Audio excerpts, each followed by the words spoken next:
Hello to parents of HSW. This is a recording of the talk I gave in March 2022 to some parents of HSW. It was focused on, and it's going to be focused on, revision and exams. It's aimed at parents, trying to help you help your children go through what is, for many, quite a stressful time. My background is in the independent education system of England and Wales.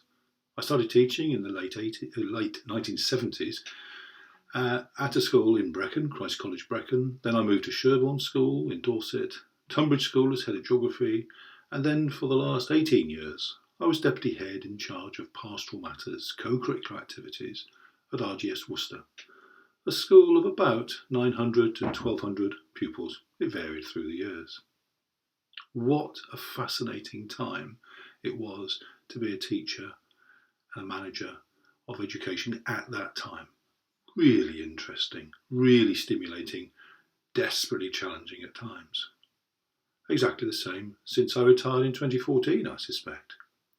I retired, but I managed to find myself getting sucked into trying to help individuals, families, businesses, schools, colleges.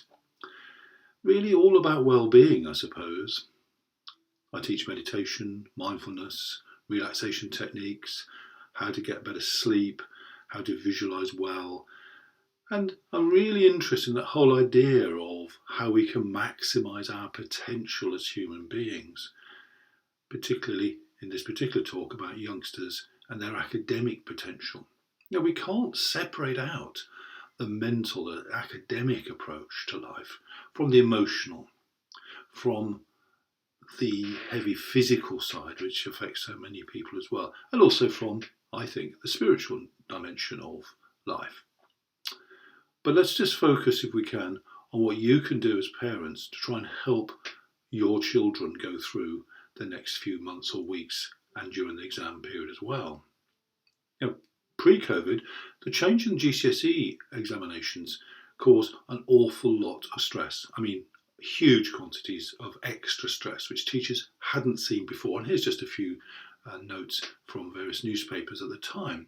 And of course, since COVID, situation I think has got probably quite a bit worse. Well, it has. I've seen lots and lots of children who feel like this and lots of parents who feel like this. I think what we're trying to do, if I can at the start, just try and give you some general introduction about trying to boost the confidence, the deep, the real, heavy confidence of your teen. The superficial confidence is evident in an awful lot of teenagers, but beneath that little veneer is quite a lot of concern, anxiety, and a lack of confidence in themselves, in their abilities, and to be honest, at times, the world. So let's just focus how you as a parent generally can strengthen that confidence, deepen it. Here's a few points, fairly self-evident, I suppose. Value them for what they are, not for what they do, what they achieve, what they say. They're in your life forever. And we really want them to build that relationship with you, they think and they know you see them for themselves, not their achievements. Praise them. Praise them more than you criticise them. Ideally, double, triple the amount of praise you can give to every negative comment 7 times. Try it. See how you get on. Everything. Look for things to praise each day and praise it. You may not get a smile. You may not get anything other than or something like that back. But keep going. It builds the bridge all the time and deepens their confidence. Try and spend some one-to-one time, maybe in the car, over a cup of tea, or take them out for lunch or something. And make sure the phones are off. And when you're with them in that one-to-one time, really focus on them and engage with them. Give them a random gift. It doesn't have to be large. It might just be a bag of jelly babies. I like jelly babies. Just for being in your life, for doing nothing, just other than being with you. If you're going to criticise them, and by Jove, we're very good at criticising teachers because they give us so many opportunities to try and do it in private if possible. And do it when you're relaxed and calm. and direct it to the criticism, but also try and balance it with some optimistic, more positive comments about their progress, their role in your life, and so on. Again, these may be fairly obvious, but I think it's nonetheless worth pointing out that try to avoid those obvious slips. It doesn't matter whether you think you are lecturing or judging, belittling or whatever. It doesn't matter whether you think you are or not. What matters is whether you are appearing to them to be. And a good way of doing this is to check in. I hope I'm not lecturing to you. Let me know if I'm starting to be a bit belittling or if I'm telling you things as opposed to engaging with you. They're usually quite good at that if you approach them at that level and try to treat them more and more, not as equals, certainly not as your best friend, but actually as human beings. Don't forget, of course, that a lot, perhaps most communication these days is through non-verbal means. Body language is really important. So when you're with your children, try and lean in towards them perhaps and really show that you care and listen. Turn your body towards them a little at your shoulder if you're on the sofa together. Learn about body language and really sort of try and bring that into your sense of engagement to improve the quality of any interaction you get with them. Some more general tips, which might be of some value to your teen and to your relationship with your teen, and indeed to the whole family. Teenagers are brilliant at divide and rule, so try to be together with your partner. Try to be consistent. Not 100%, don't hold the line all the time. There will be opportunity. There will be times when you want to be a little bit more flexible than you were on this particular rule. Try to be honest at all times. Absolutely politeness. If you expect politeness from them, be polite to them. Anything which you can look to reinforce the good work or good effort, their contribution to the family, their support, try and say thank you. That's really kind of you, thank you so much. And so on. Give praise. Trusting your instincts, well, I understand we're moving perhaps into reductionist sort of science at the moment, but we still have instincts, we still have intuition. Trust them. You're a parent. You've got them. Listen to them. And the more you listen, the more you trust your instincts and intuition, the more you'll find will come to you in that vein. Try and focus on the strengths of your teenagers, but make sure, please, that you are a role model. If you want them to look after themselves, look after yourself. Now, that might mean a glass of wine at the weekend. It probably doesn't mean quite a few glasses of wine or gin or beer in my case every night of the week. They'll see that. Look after yourself. Be optimistic about yourself. Be positive about yourself and your future and theirs. And where possible, try to show empathy to them. Try and understand as much as you can. And it's, believe me, we know, don't we, that it's not easy.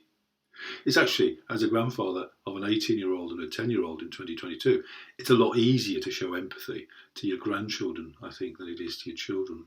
But try. They appreciate you trying.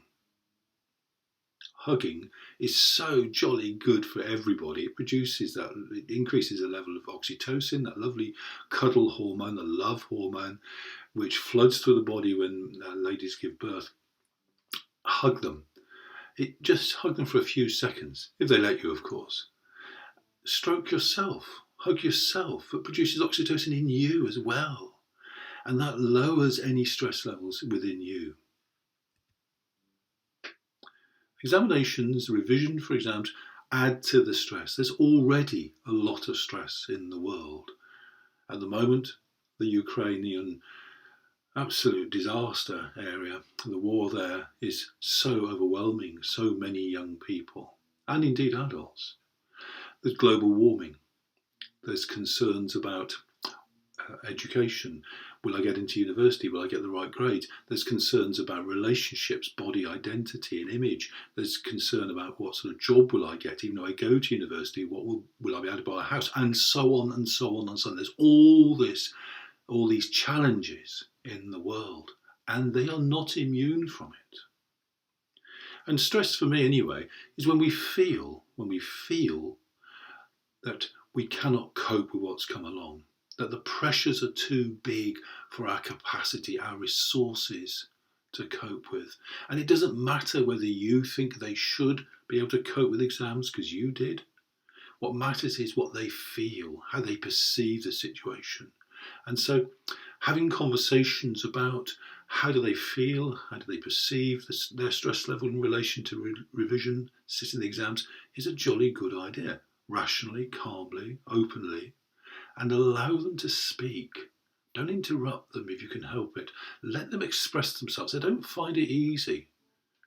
Perhaps human beings don't generally, but teenagers in particular don't find it easy to talk about their emotions. It's all a bit of a blur in their emotional life at times.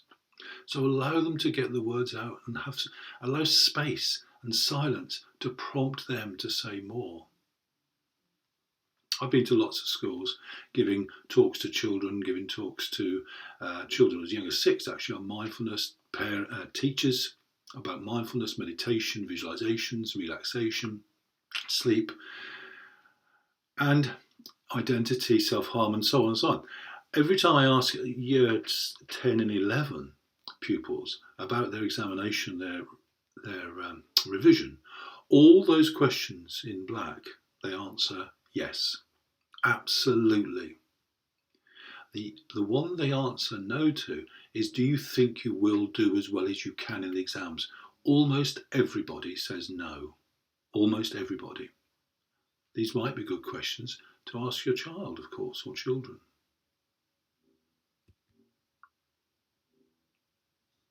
The key one here for me is always about efficiency. I play, when I talk to the years 10 and 11 about their exams and revision, I say, look, if I've got something to do and it's going to take me half an hour, why will I want to spend an hour on it? If I can spend half an hour on it, then I've got half an hour for my own self, my own activities. So efficiency, being effective as a revisioner or an examination candidate, is really the way in to try to encourage them to settle into their work quickly and to work with a clarity, direction, focus and success. Surely that's a technique which will carry them through life rather well. Can I just point out that virtually every single child wants to please you in the examinations. They know the sacrifices you've made to help them. They worry about whether they will let you down. To the extent, actually, in some rare cases, I've known children not to do any revision because unless they think they're going to get 100%, yes, 100%, they have let their parents down, such as their perceived pressure on them. So they rebel and do very, very little. Other children, of course, do very little revision or ineffective revision because they want to protect themselves. Really hard, isn't it, to believe this? They want to protect themselves because if they don't do well in the exams, then it's not because they are, whatever phrase they use, stupid, thick, ignorant or whatever. It's because they haven't revised properly. So it's a safety clause to themselves. Perhaps another conversation area you might wish to consider having in some way. So let's get to the crux of the matter here now then. How to revise successfully. What sort of advice can we give them as parents to help them get through the revision with little stress? Use stress, that sort of stress which is good for you, which really prompts the brain, really gets the body going, is fine. A bit of too much really inhibits it. And my experience has been that stress is often the biggest single impediment to success, to achievement. So let's try and reduce the stress. As parents, what can you do? Firstly, sort stuff. Get hold of all the notes. Get hold of any and all the revision books they think they need. Get hold of the specifications, when I started teaching, used to be called syllabuses. Get hold of the past papers. All these are available online and probably from the school as well. Put them in different piles, subject piles. Go through the specifications with a highlighter. Yes, I'm a bit old-fashioned in this way. And highlight those areas of the specifications or syllabuses which are not well covered in the notes which your child has got. Those are gaps which need to be filled. You can't revise some rubbish notes, obviously. Then try and plug the gaps. You don't have to do the work. Other children will have probably really good notes on the gaps which you feel or your child feels they haven't got good enough notes on. Get them photocopied. Get them sent across. Swap notes.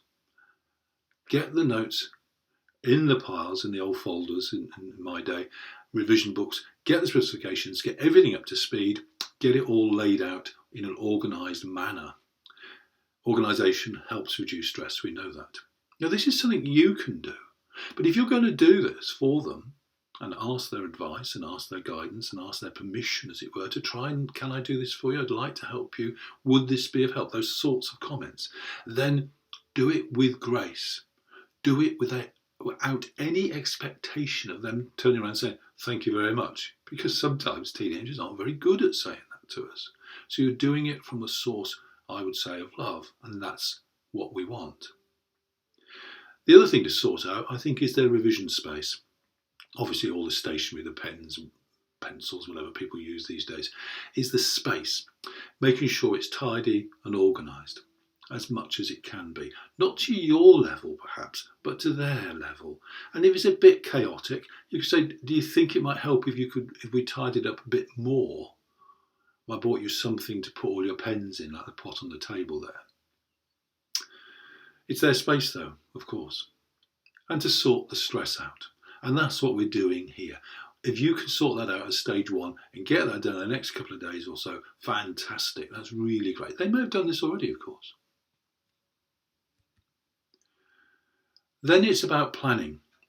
And there is all the timetable, the exam timetable is online, it's available, the school has probably got it, and the school is probably going to institute, well it will, a revision period starting on a particular date.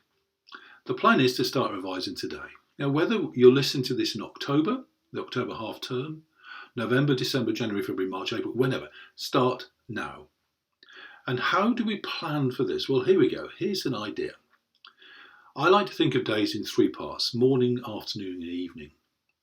And so I've written all the dates down the left-hand side, I've got my various columns, and what I'm going to do is I'm going to put in those boxes where it says school, what I'm doing. So on Friday the 15th of February, I'm going to school in the morning, or my child is. So school goes in, self-evident. I can't do it, or they can't do any revision then. But in the evening, perhaps we might be able to get some revision in. There might be a homework. You might actually put in there an hour or 30 minutes of revision. And as you can see there, I'm building in some rest periods if I've got slots available. I'm building in a party which may suddenly appear, or I know it's coming, an auntie or uncle's party or something, or a rave or whatever the children go to these days. Build that in if that's important. Once you've built this programme right from today, tomorrow, right the way through to the exams, then you know how many slots you've got, and you know where the exams are and which exams are where, and so you can start now calculating how many slots per subject. And say you've got 10 subjects, you've got, let's say, 100 slots. You can work that out. And then each slot, how long is it? For me, morning is 9 to 12 perhaps, with obviously breaks. Afternoon, it's probably going to be 1 till 4 or 5. In the evening, for me, I'd expect the child from about 6:30, 7 o'clock till 9. Try to avoid working past 9. So, but these obviously are entirely flexible based upon the family. So we're working on how many slots we've got, and then we're going to fill them in. We're not just going to fill them in with revision though, we're going to fill them in with the topic or topics. It could be physics, and it could be physics waves or physics whatever. And I don't know an awful lot about physics. If you're doing geography, it might be about Africa, it might be about plate tectonics, it might be about development. So narrow it down and choose an aspect from the specification from the subject you've put in there, or 2 aspects of it. Always try and build in times for past papers. If the school think that's a good idea. I think past papers are always quite good, but the school might be using them an awful lot to test them as they go through, which is fine, of course. Colours do work, we know that. So highlight your different subjects in different colours. Although yellow, as you can see, perhaps isn't that great. Use some spare slots. Keep some slots spare, because unexpected things happen. They will get ill. They might come across a topic or a session which is absolutely hard. They can't do it. Their mind's not in the right place. These things happen. But just move the stress from that by just saying, okay, let's just put that which you couldn't do today. Here's a slot for it. Let's put a bit of it in there. Before they start, they should know exactly what is to be done, exactly which part of the specification, where the notes are. So at the end of the session, they check, they put the notes ready to rock and roll, they've got the specification, or everything they need for that particular thing for the next session is ready to go. Because when you start revising is when you're most focused. So let's take their most focused and hammer straight into it. How long should they revise for? Well, I advise my grandson 30 minutes on and about 5-10 minutes off. 30 minutes on, it might be 20 minutes for some children, it might be a bit longer. But if you expect your child to sit from 9 until 12 in the day, do nothing but revision, they might sit there from 9 till 12, but it won't be efficient, it won't be effective.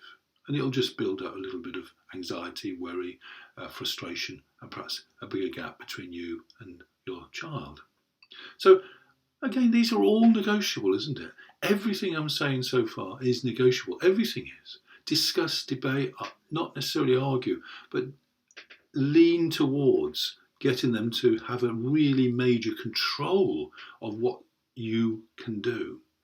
But this is absolutely what you can do. You can sort it, you can plan it for them with their help.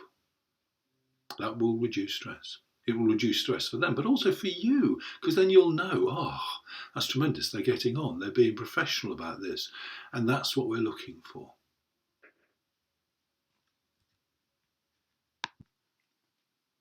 The third aspect is self-care. Self-care.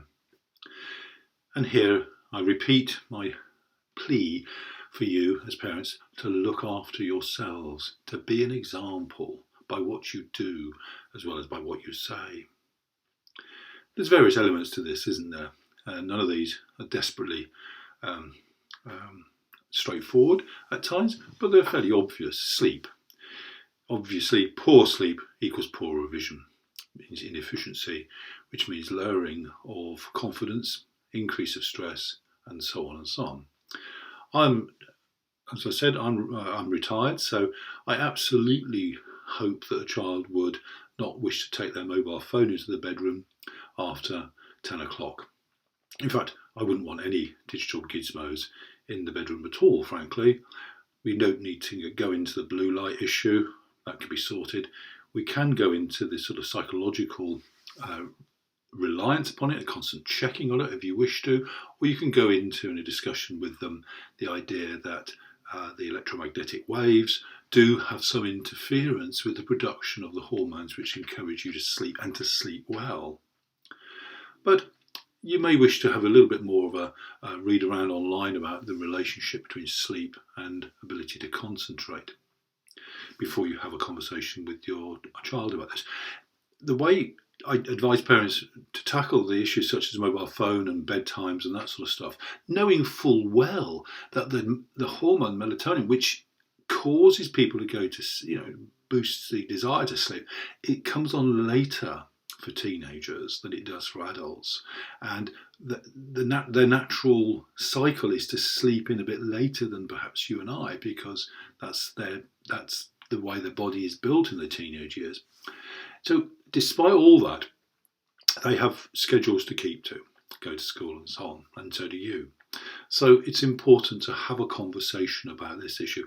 And if you want to try something with them and it's a difference, then suggest that, okay, I do understand you don't want to do this forever, but what about trialling it for a couple of weeks, just 2 weeks? Can you give me 2 weeks where you can just leave your phone and your laptop, iPad, etc. outside your room and see whether it makes a difference? If it doesn't, then fine, we've tried it. We are potentially as human beings, we can be seen as no more than a sequence of experiments on ourselves at times. So know what you're talking about this sleep thing. And I have a series of online courses which I'll give some references at the end, and one of them is about sleep if you want to know a bit more information. But by Jove, there's a lot out there, both in book form and online. Diet is another thing. If you put rubbish in the body, you will get rubbish out from the mind. You won't be able to concentrate as well.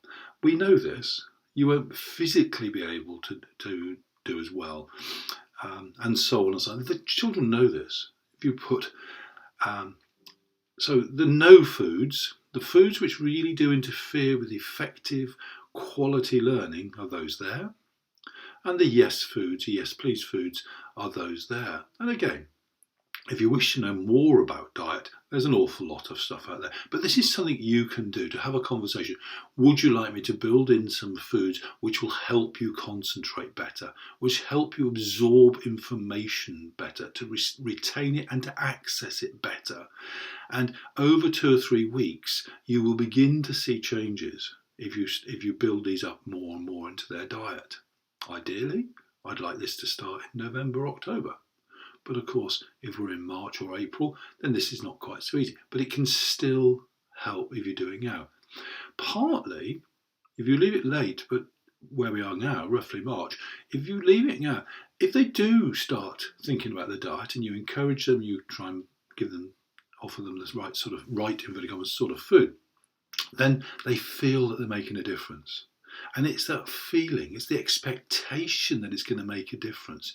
So whatever you're offering to them, say that this works. I know all this works. I've studied the science. I've looked at the papers from decent medical journals and so on. It will work. And it will work even more if they believe it. The placebo effect. Not the nocebo effect, but the placebo effect. Expectation encourages production of whatever it is, hard work and so on and so on. So say to them that it works, all the evidence is out there that it works, and get them to believe that, and it will work even more and amplify the effect. Exercise.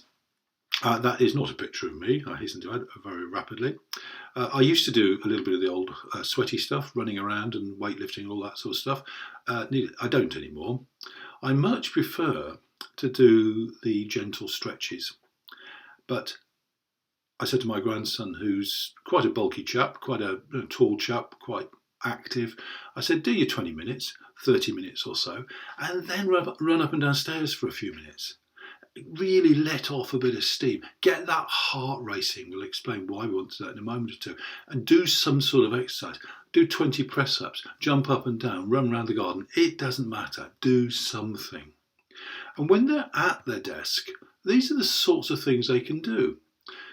I'm calling them desk exercises, forgive me for that, but there you go. So just twist the fingers, clench them slowly and open them wide as far as you can. You open and close the eyes. If they're doing a lot of work, close work with the papers, notes on screen, get them to turn the head away from the screen, looking long distance for 15 seconds or so. Circle the head, do the neck circling, shoulder shrugs. Do all these things slowly. Crunch the legs, toes and tighten the muscles. Doing something like this brings them back to the moment. It brings them into the present, which is what we're looking for. And they can do all these desk exercises whilst they're working. Relaxation was the other one. And here's some very simple mindfulness sort of exercises. When I started teaching these in the 70s to children, we didn't call it mindfulness, of course, we just called it relaxation. Things to help you revise a bit better, concentrate a bit better, control your emotions a little bit better and so on. But it's a nice catch-all phrase, isn't it? Mindfulness. By mindful breathing, really all I'd like them to do is to breathe from the diaphragm. Slowly in through the nose, and then slowly out through the mouth, through slightly pursed lips, as if they've got a straw there. And if they're doing this 2, 3, 4, 5, 6 times, really fully expanding out the diaphragm, expanding out the belly, then the lungs will expand and contract accordingly. So we're not using the rib cage to expand and contract those intercostal muscles. We're using the diaphragm muscles just below the rib cage, and we're pushing out the belly. And as we're breathing out, we're pulling the belly in, and we're pulling the navel to close to the spine as we can get.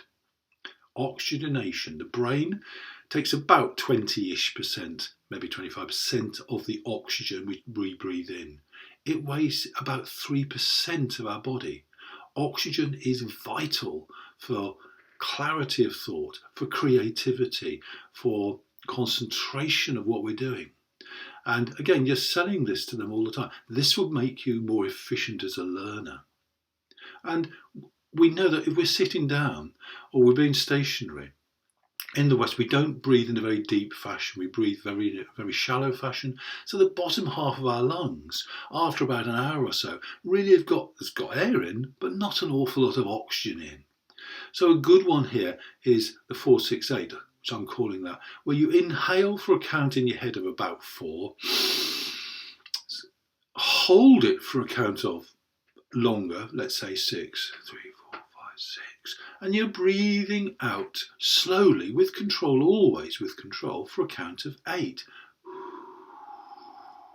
And by taking in a certain amount, holding it for longer, letting out more than you put in, you're allowing the air to come in, to mix with the air at the bottom, and then to expel more of the air out. So you're getting rid of the air which has got limited oxygen in it, and you're refilling your lungs.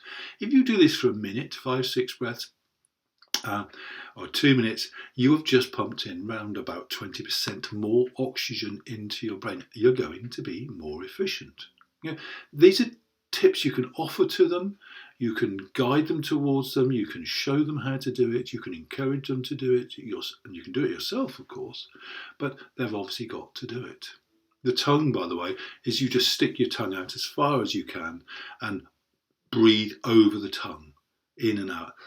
And it makes a strange noise. It may be not the most polite thing to do. I wouldn't recommend it over a dinner party.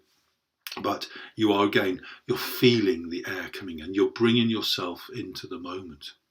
Slow breathing, just really, most of us might breathe. Whenever I run a retreat, one of the first things I do often is to get people to count the number of breaths they take in a minute. And it goes from 12 to 20 usually. Then the next minute, I show them how to breathe 4 to 6 times in a minute. That's the sort of slow breathing, relaxed breathing, controlled breathing, focused breathing, which really boosts our oxygen. And while we're doing all this, we can be revising. We can be sitting there. We can be looking at the screen, looking at YouTube, reading some notes. Just putting your head in the hands and just squeezing gently, using your fingertips or your whole hand to squeeze the head. That's really good for concentration. Twiddling with the ears and the upper lip, actually, that's also, strangely enough, I found when I read about this, I thought this is really strange, but it's there. It's an option. Alternate nostril breathing, they can look that up. There's so many different techniques. In fact, one or two of the courses I've got later on, I'll show you a link to. One's got 40 days of mindfulness. There's 40 different mindful exercises, each of which take about 30 seconds to 90 seconds. And you can do it while you're doing whatever. So breathing is really good for relaxation, and that's the sort of thing we're trying to do. We want to feed them well, get them to sleep well, reduce the stress by breathing, reduce the stress perhaps if you wish to by visualizations as well. And that all feeds back into reducing the stress, reducing the sleep problems, and so on and so on. It's a beautiful virtuous circle. A few don'ts for them to consider.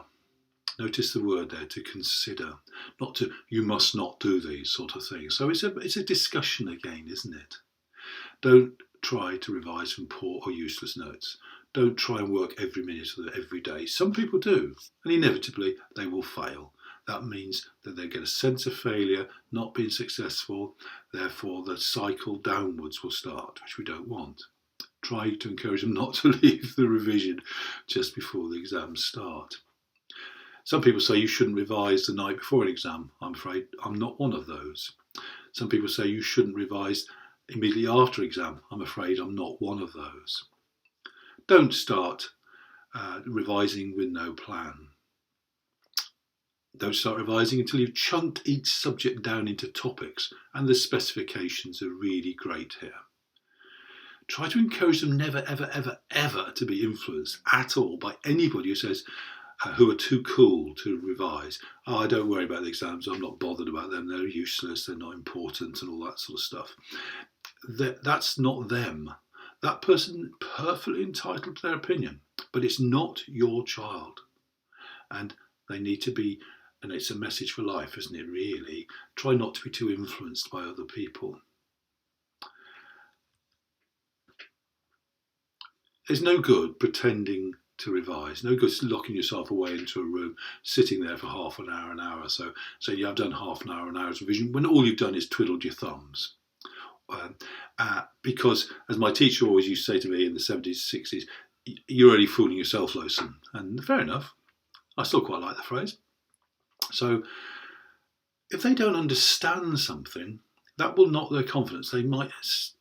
I've been trying to study a little bit of quantum physics because I'm interested in consciousness and reality and all that sort of stuff to do with people's spiritual growth. But I read a book the other day, and it was about a couple of the month, 40 pages into it, and I realised I didn't understand more than one or two lines really. So I had to phone up some friends and listen to them and say, look, you've got to dumb this right down for me because I had singularity. I'm really not with it at all. It's not good. So you don't need to be an expert in every single subject, but you must know friends. They must have friends who will know something about, I don't know, French or 19th century Russian history or something. So try and take that things which they don't understand off them and portray it, give it to them in a more easily digestible, understandable way so they get it. Your teachers here are really helpful, by the way. They know what they're talking about. So you can just drop an email to a teacher, perhaps, if that's allowed, and say, look, X doesn't really understand a clue about quantum physics. Could you spare him 10 minutes on a one-to-one or something? Try to encourage them not to panic, and that means you as well. One bad session doesn't make a disaster. A swallow doesn't make a summer, and so on and so on and so on. You've got remember you've got some of those spare slots? You just move. If you've had a bad session for whatever reason, they've got to know what they're revising, which we've covered before. Encourage them to allow you to help them. And finally, for both you and your child, try to encourage them not to forget to laugh aloud. It might be, for me, it's Monty Python, it's Blackadder, it's The Office, it's Schitt's Creek today, it's The West Wing, it's Green Wing, and so on. So for them, there will be a series of programs, there will be comedians who they will find hilarious. You may not, but try to encourage them to laugh. And that really produces great chemicals, which helps de-stress. And that's what we want to do. We want to de-stress, which boosts the ability to concentrate and so on.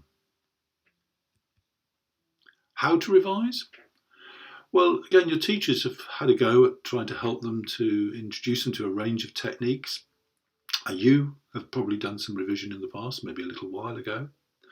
And you know perhaps your best learning style. It might be a visual. You like to see notes and colours and mind maps. You might be an audio person. I like things on tapes myself. That shows how old I am. Some people are very physical in their learning. They like to put post-it notes around the room. And for those sorts of children, I take the chair out of the room, get them to stand and walk around in a very amusing manner. The old John Cleese walk, perhaps, if it's PC these days. Read the notes aloud in an amusing voice, perhaps cultural approbation of different people's dialects in the country or different accents from across the world, and make it amusing so they can see, they can say, they can hear, and it's all embedded in a sort of slightly comic version, particularly good for kinesthetic learners, I think, but not just. And some people like a variety, so encourage them to vary how they revise and settle on techniques which suit them. Perhaps they're not the same as you or their teachers. Another conversation, perhaps. If they can start their revision with a couple of deep breaths, however they're going to revise, a couple of deep controlled breaths, it will work. It helps reduce the sense of getting tired, and also it sends a message to the brain. You know what's coming. We're going to sit still, we're going to walk about, we're going to listen to stuff, we're going to see some stuff, and we're going to focus. We're going to really concentrate. And so getting into that rhythm of doing that every time they sit down to revise is really, really useful. I do it all the time with my meditation classes and people. Variation is good. Buddy learning, getting a friend over to go through topics together, to bounce ideas around, to test each other. You could be the buddy, of course, if you've got time. If you're going to do it and you commit to doing it, you've got to do it. If you say you're going to be there to go through plate tectonics and ask them some questions about it, or ask them to explain it to you, that's even better. Just saying, what is plate? I haven't got a clue what plates are. What's a tectonic? So how does it work? What's the effects of it? Some simple questions. Listen to their answers, and it's by them vocalising what their thoughts are inside. They begin to realise how much they do know, as well as perhaps where the gaps are. I like mind maps, but not everybody does. Some sort of sense of condensation of notes is always quite helpful. And again, I know some parents who actually do this for their children. I wouldn't necessarily recommend it, but if time is short, that's exactly what some people do. And other people just, I know students who sit together and they say, right, I'm really interested in history. I'll do the mind maps, or I'll do the notes for the history. And another one's really interested in English, and particularly Shakespeare or whatever. And they do the Shakespeare, and they swap notes or whatever. They photocopy them. I don't like that particularly, but needs must sometimes. And if it works for them, then so be it. It's not my revision after all. Try to encourage them and yourself, we're nearly at the end now, not to lose their sense of humour. Try not to lose your common sense or their common sense, that your faith and confidence in your child and in themselves. Because if you can get through this period with those characteristics really uppermost, then your relationship with your child, which is lifelong, remember, this is just a few weeks, a few months perhaps, in this important ones, but it's potentially really important that we can build on that relationship and enhance the relationship forever if we've got the humour, common sense, faith, confidence, and ability to discuss things openly and all the rest of it. Always keep your eye on the big prize, which is the results. Don't worry if you lose one or two battles on the way. That's what happens sometimes. They're going to get a bit irritated with you. They're going to get cross. They're going to get angry. And they might get a bit sour. They might get a bit low. That's just what happens sometimes. Keep your eye on the big prize. Wrap them in love as much as you can. Don't beat yourself up if you made a mistake, and try to encourage them not to beat themselves up if they made a mistake. That will only inhibit their learning, remember. Generally, I say to people who are trying to break the habits to do with dieting, to do with exercise, to do with self-confidence, negativity, whatever, and it's the same with exam revision, the 80-20, I think it's called Pareto's law, is it, in business studies. If you get it right, if they get it right, for 80% of time, that's pretty darn good. And that's the sort of target. Don't expect perfectionism. It's a dreadful thing to impose upon children. They've already got it anyway. Perfectionism is really quite I deal with a lot of children who suffered a lot through perfectionism. So that really is about what I wanted to offer you. Some practical advice, I hope. If you're looking for more detail, there's a lovely book there, which you can get on Amazon, or you can contact me directly. It's a lot cheaper.